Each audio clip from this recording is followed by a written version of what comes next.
বারবার বলবে।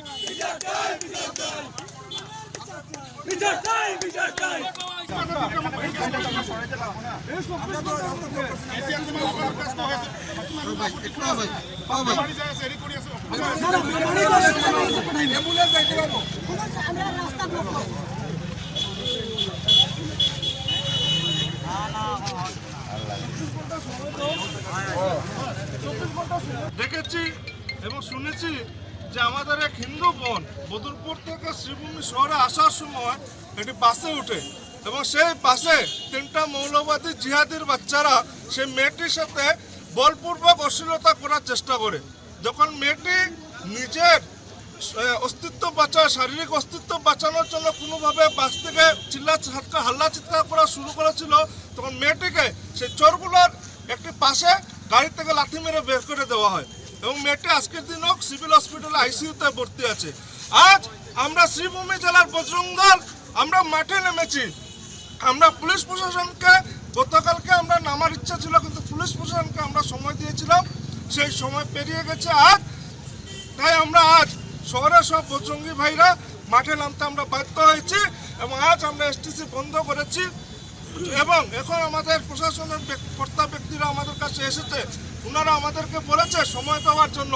আমরা সময় আরও 24 ঘন্টা দিয়েছি, কিন্তু এই 24 ঘন্টার মধ্যে যদি আমাদের এই আসামি 3 আসামি সেই জিহাদি 3টা যদি অ্যারেস্ট না হয় এবং তাদের কঠোর শাস্তির ব্যবস্থা না করা হয়, তাহলে আগামীকাল 11টার পর আমরা বজরং দল যারা ডিস্ট্রিক্ট কমিটি আছে আমরা ডিসিশন নেব এবং আগামী পরশুদিন পুরো শ্রীভূমি জেলা আমরা স্ট্রাইক ডাকবো।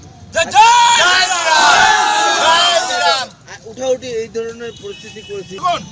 এটা এইসব যে কালকার যে ঘটনাটা হচ্ছে, এটা সাধারণত এতদিন আমরা দিল্লি, মুম্বাই এইগুলাতে, বেঙ্গালোর এইগুলাতে শুনেছি, কিন্তু এটা একটা আশ্চর্য ঘটনা। এই কালচার এখন আমাদের শ্রীভূমিতে এসেছে এবং আমাদের বরাকবেলিতে অর্থাৎ এসে গেছে।